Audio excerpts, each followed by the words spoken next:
Iran Israel സംഘർഷത്തിന് താൽക്കാലിക വിരാമം.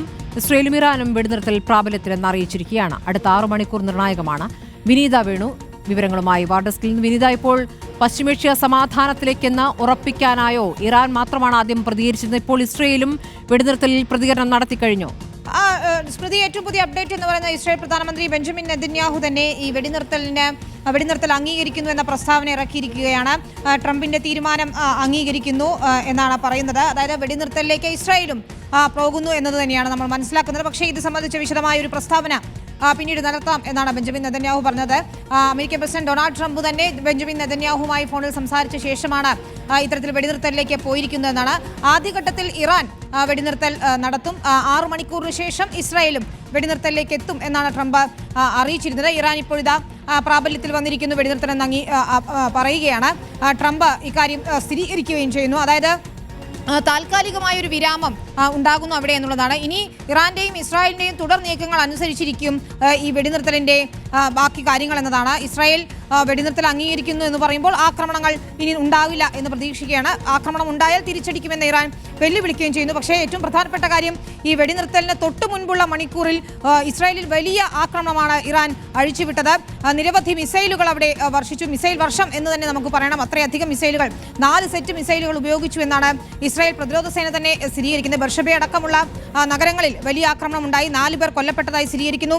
നിരവധി പേർക്ക് പരിക്കേറ്റിട്ടുണ്ട്. കെട്ടിടങ്ങൾ നാമാവശേഷമായ രീതിയിലാണ് നമുക്ക് കാണുന്നത്. പലരും ഈ കെട്ടിടങ്ങൾക്കിടയിൽ കുടുങ്ങിക്കിടക്കുന്നു എന്ന സംശയമുണ്ട്. ഇസ്രായേൽ പ്രതിരോധ സേന ഇപ്പോഴും അവിടെ തിരച്ചിൽ നടത്തുകയാണ്. അങ്ങനെയെങ്കിൽ ഈ മരണസംഖ്യ ഉയരുമെന്ന ആശങ്കയുമുണ്ട്. ഏതായാലും ടെഹ്റാനിൽ ഉൾപ്പെടെ ഇസ്രായേലും ആക്രമണം നടത്തുകയുണ്ടായി. ഇതിലൊരു ശാസ്ത്രജ്ഞൻ കൊല്ലപ്പെട്ടു എന്ന വിവരം കൂടി സ്ഥിരീകരിക്കുകയാണ്. ഏതായാലും 12 ദിവസത്തിന് ശേഷം ഒരു താൽക്കാലിക വെടിനിർത്തലിലേക്ക് കാര്യങ്ങൾ പോകുന്നത് ആശ്വാസകരമാണ്. രാവിലെ ട്രംപ് വെടിനിർത്തൽ പ്രഖ്യാപിച്ചുവെങ്കിൽ പോലും ഇറാനും ഇസ്രായേലും സംഘർഷം തുടരുകയായിരുന്നു.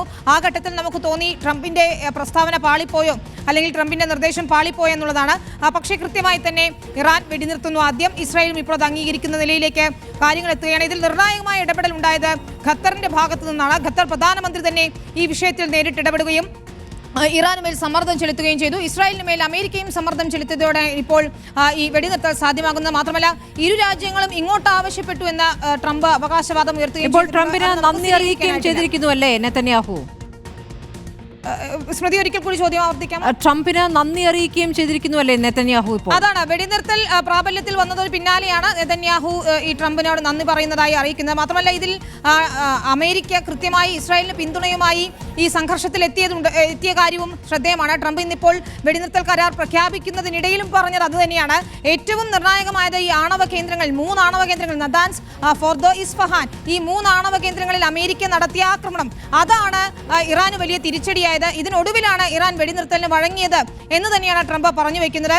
അതുകൊണ്ട് ഈ ഘട്ടത്തിൽ ഇരു രാജ്യങ്ങളും വെടിനിർത്തലിനുള്ള ആവശ്യം ഉയർത്തി. കാരണം സാമ്പത്തികമായും സൈനികമായും ഒക്കെ തന്നെ വലിയ തിരിച്ചടി നേരിടാൻ പോകുന്നു എന്ന തോന്നലിന്റെ അടിസ്ഥാനത്തിലാകാം ഇരു രാജ്യങ്ങളും അമേരിക്കയോട് തന്നെ ഇക്കാര്യം ആവശ്യപ്പെടുന്നത്. ഏതായാലും വെടിനിർത്തൽ താൽക്കാലികമായെങ്കിലും ഉണ്ടാകുന്നു എന്നത് ആശ്വാസകരമാണ്. വരും മണിക്കൂറുകൾ പക്ഷേ നിർണായകം തന്നെയാണ്. തീർച്ചയായും യുദ്ധഭീതി ഒഴിയുന്നു എന്നുള്ളതാണ് നിലവിലെ സാഹചര്യം. അത് ആശ്വാസകരം തന്നെയാണ്. ഇപ്പോൾ ഇറാനൊപ്പം ഇസ്രയേലും വെടിനിർത്തൽ പ്രഖ്യാപനം നടത്തിയിരിക്കുകയാണ്. വിനീത വേണുവാണ് വിവരങ്ങൾ നൽകിയത്.